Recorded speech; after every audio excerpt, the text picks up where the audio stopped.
Hi user, welcome to my channel learning with Khatak. अच्छा, अपने last lectures के अंदर रिकरेंट न्यूरल नेटवर्क्स के दो इंपॉर्टेंट प्रॉब्लम्स थे बैक प्रोपेगेशन एल्गोरिथम हम फॉलो कर रहे थे। एक था हमारे पास एक्सप्लोडेड ग्रेडियंट का प्रॉब्लम और एक हमारे पास था वेनिशिंग ग्रेडियंट का प्रॉब्लम।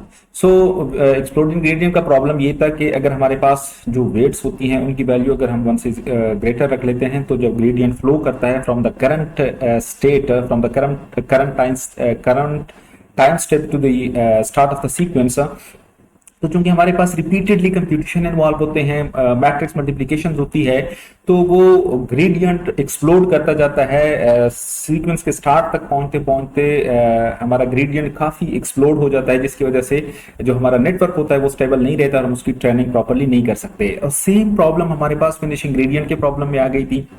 अच्छा सॉरी, एक्सप्लोडेड ग्रेडियंट को हमने कहा था कि हम स्केलिंग की टेक्निक अप्लाई करके एक्सप्लोडेड ग्रेडियंट का प्रॉब्लम सॉल्व कर सकते हैं। फिर उसके बाद हमने वेनिशिंग ग्रेडियंट का प्रॉब्लम देख लिया था कि अगर हम वेट्स की वैल्यू 1 से कम रख दें लेकिन इसमें फिर हमारे पास एक प्रॉब्लम अगेन आ गई थी कि वेनिशिंग ग्रेडियंट का प्रॉब्लम आ जाता है। वेनिशिंग ग्रेडियंट का प्रॉब्लम क्या है कि अगेन चूंकि बार बार कंप्यूटेशन मल्टीप्लिकेशन इन्वॉल्व होती है, तो जब ग्रेडियंट फ्लो करता है from the current time step to the start of the sequence, तो ग्रेडियंट हमारा अप्रोचेस टू द जीरो तक पहुंच जाता है। तब भी हमारा जो नेटवर्क होता है वो स्टेबल नहीं होता और हम उसकी ट्रेनिंग प्रॉपरली नहीं कर सकते। अब जो वेनिशिंग ग्रेडियंट प्रॉब्लम है उसको हम ओवरकम कैसे कर सकते हैं? बेसिकली 3 फोल्ड अप्रोच या 3 टूल्स हमें इंप्लीमेंट करने पड़ेंगे अपने नेटवर्क के अंदर। कौन कौन से होंगे? एक हमारे पास change the activation functions and each layer, parameter initialization and gated cell architectures. Then we can train the RNN using the back propagation algorithm. So how this will be done? So the first track is activation functions. If we change the activation function at each layer, why this is important? Simply change the activation function in each neural network layer to effectively mitigate and safeguard from gradient and instance, where from shrinking the gradient in the instances where the data is greater than 0. Simply जहां पे हमारे पास data greater से 0 आ रहा है, हम क्या कर लें, वहां पे हम अपने ग्रेडियंट्स को चेंज कर लें, सॉरी एक्टिवेशन फंक्शंस को हम चेंज कर लें उस लेयर पे। तो उसका फायदा हमारे पास क्या हो जाएगा? उसका फायदा हमारे पास ये हो जाएगा कि वो जो 0 तक ग्रेडियंट अप्रोच कर रहा था वो हमारे पास वैल्यू क्या हो जाएगी? 1 हो जाएगी। तो जो श्रिंकिंग टू 0 प्रॉब्लम था वो हम किसी तरह थोड़ा सा ओवरकम कर सकते हैं। And this is particularly true for ReLU activation functions. In the case of ReLU for all instances where x is greater than 0 the derivative is 1, thus help in mitigating the vanishing gradient problem. So look at this, अगर यहाँ पे हम देख लें तो जैसे हमारे पास 0 से वैल्यू चेंज हो जाती है तो हम यहाँ पे क्या कर लेते हैं? रीलो का फंक्शंस डिप्लाई कर लेते हैं। तो रीलो हमारे पास जो डेरिवेटिव होती है using ReLO prevents f from shrinking the gradients when x is equal to 0, तो हमारे पास वो डेरिवेटिव क्या रिटर्न हो जाती है? 1 रिटर्न हो जाती है। सो एक ट्रैक हमारे पास ये है कि हम हर लेयर के अंदर डिफरेंट एक्टिवेशन फंक्शन को डिप्लाई करते हैं, तो जो श्रिंकिंग टू 0 प्रॉब्लम है वो हम किसी तरह ओवरकम कर सकते हैं। दूसरा हमारे पास ट्रैक था parameter initialization. So how to initialize parameter in the network itself to prevent them from shrinking to 0 too rapidly, and yes we can achieve this by mathematically doing using identity matrix. उसके अंदर हम क्या करते हैं कि initialize weight to identity matrix, initialize biases to 0, ये हमारे पास इनिशियलाइज मैट्रिक्स है, sorry identity matrix to initialize weights था। तो ये अगर हम अपनी तरफ से ये जो डायगोनल एलिमेंट्स है ये हमारे पास वेट्स को शो कर रही हैं, कि अगर हम इस तरह वेट मैट्रिक्स को इनिशियलाइज कर लें, this effectively prevent the weights update to shrink to rapidly to 0। Third हमारे पास ट्रैक था गेटेड सेल का। ये हमारे पास मोस्ट रोबस्ट सॉल्यूशंस है in order to overcome the vanishing gradient problems. The most robust solution to vanishing gradient problem by introducing a complicated version of neural network unit to track and handle effectively long-term dependency in data is this idea of gating. तो हमारे पास जो ये idea है ये किस चीज का है? इसके अंदर हम क्या यूज करेंगे? डिफरेंट गेट यूज करेंगे। मोस्टली हमारे पास 2 इंपॉर्टेंट किस्म के गेटेड सेल्स हैं, LSTM और GRU वगैरह। ओके, अब की आइडिया क्या है गेटिंग का? की idea, the key idea of getting controlling selectively the flow of information into the neural unit to be able to filter out what is not important while maintaining what is important within each recurrent unit with the gated cell.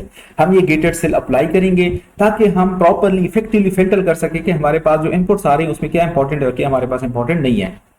और इसकी बेहतरीन examples हमारे पास क्या है, long term, short term LSTM networks is the most popular type of recurrent unit that achieve this gated computation. हम LSTM network के through, LSTM के through हम ये जो गेटेड कॉन्सेप्ट है ये हम अप्लाई कर सकते हैं। In short, through LSTM network we can control the flow of information and effectively control the flow of information to filter out what is important and what is not important. Okay, LSTM GR unit was incorporating the memory cells and getting mechanisms to track information throughout many time steps. Okay. अब long term, short term LSTM हमारे पास है क्या? Without going into detail, keep in mind in this lecture we will not going to discuss the mathematics behind the LSTM, the operations of LSTM. We will just discuss why these LSTM are effective at tracking long-term dependency. हम सिर्फ ये देखेंगे कि ये किस तरह effective हैं long term dependency को ट्रैक करने के लिए। Okay, अब ये हमारे पास है क्या? कोर आइडिया क्या है? To control the flow of information through the gated cells to filter out to be more effectively the unimportant things and store the important things. So core idea LSTM का क्या हमारे सामने आ गया कि जो हमारे पास फ्लो ऑफ इंफॉर्मेशन होती है उसमें से इंपॉर्टेंट चीजें क्या है, इंपॉर्टेंट सीक्वेंस क्या है, इंपॉर्टेंट इंफॉर्मेशन क्या है और अनइंपॉर्टेंट इंफॉर्मेशन क्या है, उसको हम क्या कर सके, आसानी के साथ इसको हम फिल्टर कर सके। LSTM are able to track information through many time steps. You can implement this LSTM using TensorFlow and TensorFlow just like in RNN.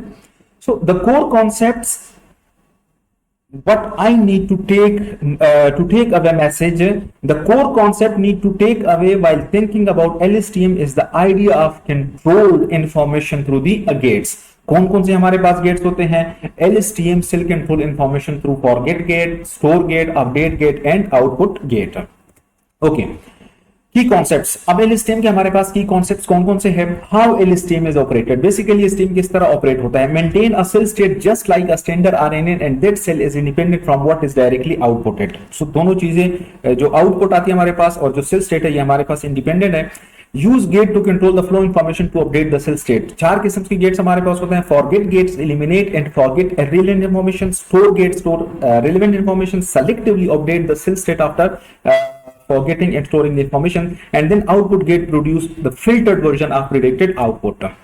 Okay, and then finally, as we know that we have to apply the big propagation through time algorithm with partially uninterrupted gradient flow to largely eliminate the vanishing gradient problem. So अगर हम ये 4-5 steps apply कर लें तो हम vanishing gradient की problem को largely address कर सकते हैं। Okay, So covered so far. अभी तक जो कुछ हमने पढ़ा है, fundamental working of RNN, architecture of RNN, training via DPT algorithms, problem during the training. Now this time we have to cover with RNN applications and limitations. कौन कौन सी RNN की इंपॉर्टेंट एप्लीकेशंस है और उसकी लिमिटेशंस कौन सी, how to use RNN while building in applications. अगर हम कोई एप्लीकेशंस बनाते हैं तो हमने RNN को किस तरह ट्रेन करना है. ये हमारे पास फॉर एग्जांपल एक म्यूजिक जनरेशन simple task है. Build an RNN to predict the next musical note in a sequence and use it to generate brand new musical sequence that have never been realized before. For example, ये हमारे पास एक musical note है, input हमारे पास है musical sheet और जो output हमारे पास होगा next character in music sheet. Trained in RNN on corpuses of classical music data. Obviously इसके लिए हमारे पास क्या होगा, जो हम लैंग्वेज टूल बनाएंगे, सो वोकेबलरी बनाएंगे, वो हमारे पास क्या होगा, corpuses of classical music data होगा हमारे पास. Similarly जो sentiment classification task है, built in RNN to take input sequence and predict single output is sentiment classifications. For example हमारे पास मल्टीपल इनपुट्स होती हैं, इनपुट इन द सीक्वेंस होती हैं और जो आउटपुट हमारे पास होगा वो हमारे पास जस्ट पॉजिटिव और negative depends upon the content of the text. Input हमारे पास sequence of words and output probability of having positive sentiments. Obviously we will assign positive और negative label based on the content of the text that is learn by the network. ये हमारे पास कुछ examples थी tweet sentiment classifications की. Positive हमारे पास ये फॉर एग्जांपल ये हमारे पास पॉजिटिव होगी और ये हमारे पास क्या होंगी, नेगेटिव होंगी. In the same way. अच्छा, अब इसकी लिमिटेशंस हमारे पास क्या है, क्योंकि हम ये जानते हैं कि no technology is without limitations. कोई भी टेक्नोलॉजी अगर हमारे पास होगी तो उसमें लाजमन कोई ना कोई लिमिटेशन लाजमन होगी.